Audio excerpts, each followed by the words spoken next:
UP विधानसभा चुनाव में 3 दौर का मतदान हो चुका है। अब 23 फरवरी को चौथे दौर में राजधानी लखनऊ में मतदान होना है। इससे पहले सभी पार्टियों ने पूरा जोर लगा रखा है और एक दूसरे पर आरोप प्रत्यारोप भी जारी है।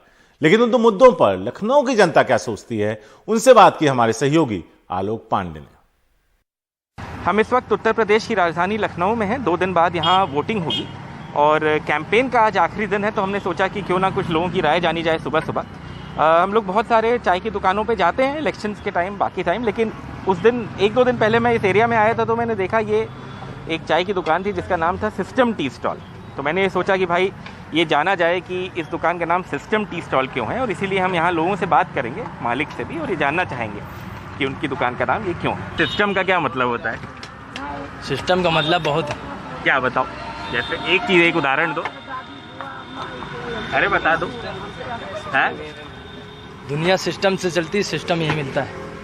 किस तरह सिस्टम तुमको नहीं मिल रहा है, ये बताओ। मतलब किस चीज़ का तुमको दुख या दर्द है, जैसे फिल्मों में होता है? हमको महंगाई का दर्द है। महंगाई का दर्द है। ये बताओ कि तुम्हारी जो चाय है ये कितने रुपए की बेच रहे हो? कम में 5 की देते हैं, कुल्हड़ में 10 की। और जैसे मान लो 10 का कुल्हड़ देते हो तो उसमें कितना पैसा बचा लेते हो? पैसा बच जाता है हमारा 1500, जो भी 1500 बच जाता है। लेकिन महंगाई की मार कैसे हुई है तुम्हारे ऊपर, ये बताओ। वही है, क्या बताया जाए, हालात ऐसे चल रहे हैं। इरशाद, ये बताइए कि 2 दिन बाद वोटिंग है, आप वोटर होंगे लखनऊ में, नहीं तो अगल बगल कहीं वोटर होंगे। मुझे ये बताइए कि आपके लिए सबसे बड़ा मुद्दा क्या है इस चुनाव में? महंगाई, बेरोजगारी, अच्छा, छुट्टा जानवर। महंगाई, बेरोजगारी, छुट्टा जानवर, ये 3 मुद्दे आपने बताए। लेकिन मैंने आज सुबह अखबार पढ़ा, उसमें कल की जो हेडलाइन है जो अखबार में छपी है, मोदी जी ने ऐसा कहा कि क्या कहते हैं कि भाई जब अहमदाबाद में ब्लास्ट हुए थे जिसमें अभी सज़ा हुई है, तो साइकिल पे क्यों बम रखे गए। तो उन्होंने सपा के चुनाव चिन्ह पे सवाल उठाए। अखिलेश जी ने ट्वीट करके बोला कि भाई साइकिल के बारे में इस तरह का अपमान करना, इस देश का अपमान करना है। तो वहाँ तो मुद्दे कुछ और ही हैं। साइकिल का अपमान मतलब ऐसा, साइकिल पे क्यों बम रखा गया? तो हर गरीब आदमी साइकिल चलाता है, तो हर आदमी आतंकवादी हो गया क्या? हर गरीब आदमी आतंकवादी तो नहीं हो सकता है।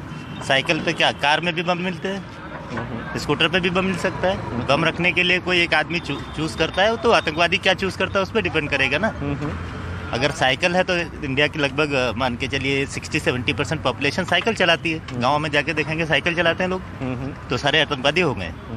इससे तो पब्लिक का अपमान ही है, सच है। अगर साइकिल को आप वो कर रहे हो, चाहे किसी का चुनाव निशान अगर साइकिल है, तो गरीब आदमी यहाँ पे भी आप काउंट करेंगे तो कुछ ना कुछ साइकिल मिल जाएंगे। तो सारे लोग आतंकवादी हो गए क्या? लेकिन मैं ये भी आपसे पूछना चाह रहा हूँ, जैसे आपने जो मुद्दे गिनाए और जिन मुद्दों की बात हो रही है, क्या आपको लगता है मतलब उसमें कोई विरोधाभास है, या मतलब कैंपेन अपनी जगह है और आपके मुद्दे अपनी जगह हैं? कैंपेन और मुद्दे अलग अलग हो ही जाते हैं। एक परसेप्शन बनाने का होता है कि लोग किस चीज़ पे बात करें। अभी रेडियो में 4 चीज़ें उठा दी गई, वो सारे पब्लिक के मुद्दे नहीं होते, क्योंकि पब्लिक का कोई एक मुद्दा आज भी आप टीवी खोलेंगे तो पब्लिक का एक मुद्दा बेरोजगारी, और उस पर बहस नहीं होगी कभी भी। बहस होगी पाकिस्तान पे, बहस होगी क्या नाम है हिंदू मुस्लिम पे, बहस होगी राम मंदिर और मस्जिद पे, आपस में लड़ाने वाली चीज़ों पे, जो इसकी वजह से पूरा माहौल ख़राब होता है। Thank you so much. थोड़ा सा बस मैं यही कहूँगा, अपने चैनल के बारे में हम लोग कोशिश करते हैं कि कम से कम बेरोजगारी ये सब भी दिखाएं, लेकिन आपका क्रिटिसिज्म एकदम वैलिड है और आपने एकदम सही बात बोली। मैं ओवरऑल मीडिया की बात कर रहा हूँ। नहीं, बिल्कुल। मैं टीवी खोलूंगा तो ऐसा नहीं कि मैं एनडीटीवी ही कुछ देखूंगा। नहीं, बिल्कुल। कई बार मैं दूसरे चैनल भी देखूंगा, एकदम। हाँ, लेकिन एनडीटीवी में कुछ लोगों को देखता हूँ, रवीश कुमार को देखता हूँ आमतौर से। सो उनके मुद्दे वैलिड होते हैं आमतौर से। उनके जो शोज जाते हैं वो कहे पे स्टूडेंट्स को जॉब नहीं मिल रहा है, कई सारी उनकी एक सीरीज़ मैंने बहुत उससे देखी। बिल्कुल। जॉब्स पे, एजुकेशन पे, इन सारी चीज़ों की।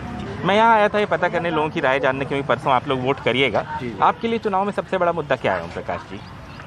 जो अखबारों में छप रहा है, जो मोदी जी कह रहे हैं कि भाई साइकिल के ऊपर आक्रमण कर रहे हैं, अखिलेश जी कह रहे हैं कि नहीं साइकिल का अपमान देश का अपमान है, वो मुद्दा है, या महंगाई ये जो मुद्दे हैं ये मुद्दा है आपके लिए? देखिए, मुद्दा तो है ही महंगाई का और बेरोजगारी का, मगर मोदी जी के आने से, योगी जी के आने से हमारे बहनें, हमारी माताएं सुरक्षित हैं और गुंडागर्दी नहीं हो रहा। तो एक चीज़ बताइए ओम प्रकाश जी, जब सुरक्षा बढ़ी है, काम हुआ है, तो ये जो कैंपेन हो रहा है ये जिन्ना और पाकिस्तान और साइकिल और इस सब पे क्यों हो रहा है? देखिए, ये तो राजनीति है। राजनीतिक लोग इस तरह के वो लगाते हैं, ब्लेम लगाते हैं। जिन्ना है, ये फलाना है, सिलाना, पाकिस्तान तो हमारा दुश्मन है ही, अक्सर ही हमारे देश के लिए अक्सर वो कर रहा है, खतरनाक बना हुआ है। लेकिन यूपी में पाकिस्तान का क्या हुआ है बताइए, ये तो यूपी का चुनाव हो रहा है। ये देखिए कहीं ना कहीं हाँ। चाहे कोई सरकार हो, आज बढ़ावा किसको मिल रहा है? उग्रवादियों को मिल रहा है, मगर हमारे योगी जी की वजह से और मोदी जी की वजह से आज हम कहीं भी गुंडागर्दी नहीं देखेंगे आप, ना बम ब्लास्ट, ना कुछ तरह का आपको नहीं मिलेगा। ये बहुत बड़ी बात है। आपके लिए माया जी चुनाव में सबसे बड़ा मुद्दा क्या है? आप एक छोटी सी रेडी चला रही हैं, मैं देख रहा हूँ, आपके लिए सबसे बड़ा मुद्दा क्या है? हमारे लिए हमको करना यही है, जो जीतेगा वो हमारा है। हमको क्या उससे क्या लेना देना, ये कुर्सी की लड़ाई कुर्सी ही वाले जाने, हम गरीब आदमी क्या जाने। नहीं तो भाई आप ही के नाम पे तो वोट होता है। नहीं, ऐसा कुछ नहीं है, ऐसा कुछ नहीं है कि हमारे ही नाम पे वोट होता है। गरीब आदमी के नाम पे ही तो वोट हो रहा है। गरीब आदमी सदा मरते ही आया है, मरता रहेगा। अरे ऐसे इतना बोलिए, ये देखिए इतना अच्छा इसने नाम रखा है। हाँ, कोई किसी को वो नहीं देखता है, सब अपनी अपनी लड़ाई है, क्या देखते हैं। कोई कहता हम ये करेंगे, कोई कहता वो करेंगे। आज देखो ये सब क्या है कुछ यहाँ कोई बर्ताव है, कोई नहीं है। आपकी जिंदगी में पिछले 5 साल में सबसे बड़ा मुद्दा क्या रहा है? महंगाई माया जी, या कोई और मुद्दा? बस महंगाई है, हर चीज में महंगाई, जिधर निकलो वही महंगाई। काहे में वो है बताइए। मैं इससे तो अच्छा ही कांग्रेसी थी।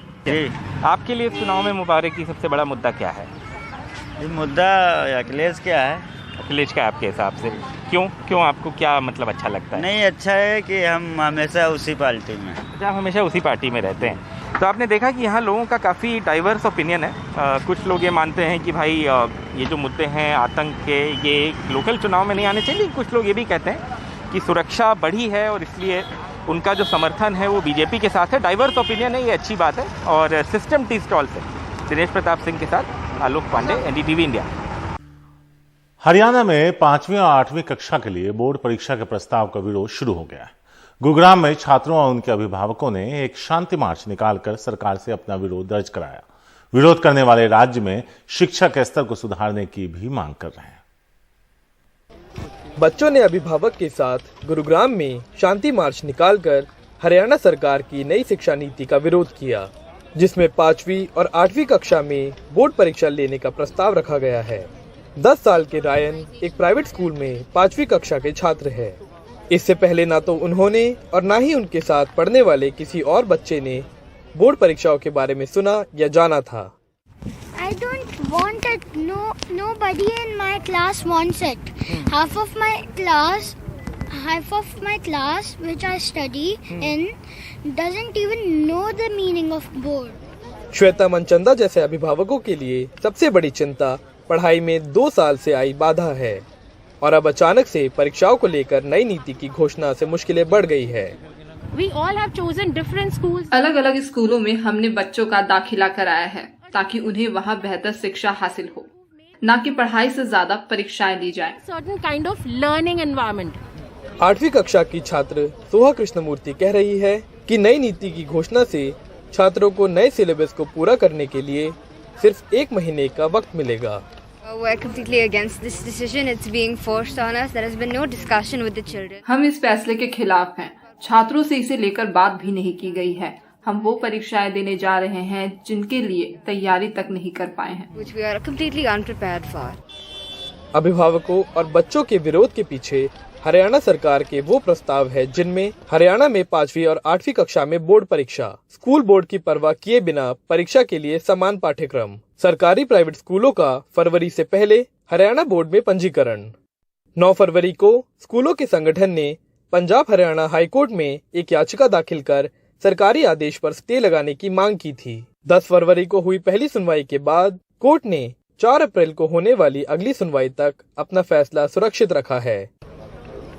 अभिभावकों और स्कूलों के आक्रोश के बाद हरियाणा के मुख्यमंत्री मनोहर लाल खट्टर ने समाधान निकालने के लिए 25 फरवरी को स्कूल संघों के साथ बैठक बुलाई है।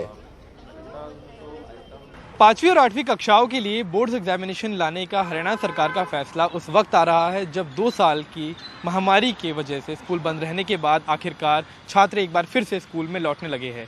ये 2 साल का दौर सभी छात्रों के लिए बेहद तनावपूर्ण रहा। ऐसे में सवाल यही खड़ा होता है कि क्या और परीक्षाएं लाना शिक्षा को सुधारने का एकमात्र तरीका है। कैमरा पर्सन अशोक माहले के साथ मैं अक्षय डोंगरे, NDTV इंडिया।